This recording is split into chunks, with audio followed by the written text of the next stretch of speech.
कलाम में से आज हम पढ़ेंगे पालूस रसूल का ख़त गलतियों की कलीसिया के नाम 5 बाब पहली आयत से। अपनी आज़ादी को महफूज रखो।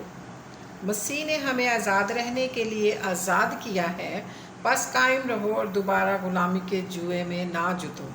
देखो, मैं पालूस तुमसे कहता हूँ कि अगर तुम खतना कराओगे तो मसीह से तुमको कुछ फ़ायदा ना होगा, बल्कि मैं हर एक खतना कराने वाले शख्स पर फिर गवाही देता हूँ कि उसे तमाम शरीयत पर अमल करना फ़र्ज़ है। तुम जो शरीयत के वसीला से रास्तबाज़ ठहरना चाहते हो, जो मसीह से अलग हो गए और फजल से महरूम, क्योंकि हम रूह के बाइस ईमान से रास्तबाजी की उम्मीद पर आने के मुंतज़िर हैं, और मसीह यस्सु में ना तो खतने का कुछ काम है ना मख्तूनी, मगर ईमान जो मोहब्बत की राह से असर करता है।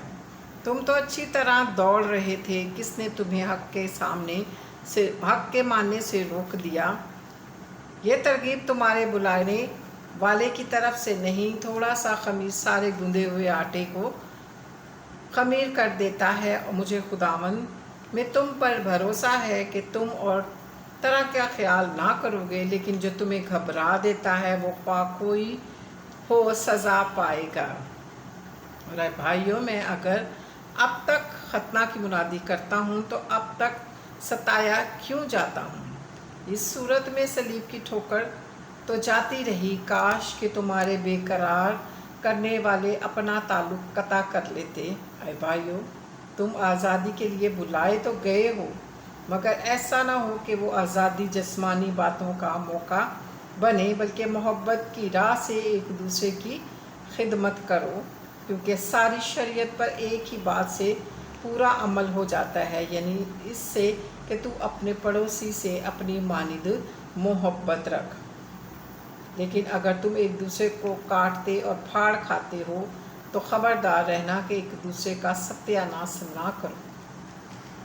खुदा का रूह और इंसानी शरीर, मगर मैं ये कहता हूँ कि रूह के मुआफिक चलो तो जिस्म की ख्वाहिश को हरगिज़ पूरा ना करोगे, क्योंकि जिस्म रूह के ख़िलाफ़ ख्वाहिश करता है और रूह जिस्म के ख़िलाफ़, और ये एक दूसरे के मुखालिफ हैं, ताकि जो तुम चाहते हो वो ना करो। और अगर तुम रूह की हदायत से चलते हो तो शरीयत के मातहत नहीं रहे। अब जिस्म के काम तो ज़ाहिरी हैं, यानी हराम कारी, नापाकी, शहवत परस्ती, बुत परस्ती, जादूगरी, अदावतें, झगड़ा, हसद, गुस्सा, तफरीके, जुदाइयाँ, बिदतें, बुग्स, नशाबाजी, नाच रंग और उनकी मानिंद। उनकी बाबत तुम्हें पहले से कह देता हूँ, जैसा कि पेशतर जता चुका हूँ, कि ऐसा काम करने वाले खुदा की बादशाही के वारिस ना होंगे। मगर रूह के फल मोहब्बत, खुशी, इत्मीनान, तहम्मुल, मेहरबानी, नेकी,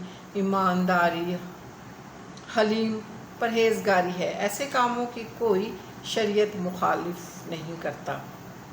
और जो मसीह यस्सु के हैं, उन्होंने जिस्म को उसकी रग़बतों और ख्वाहिशों समेत सलीब पर खींच दिया है। अगर हम रूह के सबब से ज़िंदा हैं तो रूह के मुआफिक चलना भी चाहिए। तो हम बेजा फ़ख्र करके ना एक दूसरे को चढ़ाएं, ना एक दूसरे से जले। पाक कलाम के पढ़े और सुने जाने पर खुदावंद की बरकत हो, खुदावंद का शुक्र हो। आमीन। खुदावंद का कलाम ज़्यादा से ज़्यादा शेयर किया करें, लाइक किया करें, मेरा चैनल सब्सक्राइब करें, ताकि खुदावंद आप सबको बरकत दे। Hallelujah, praise the Lord, God bless you all. आमीन।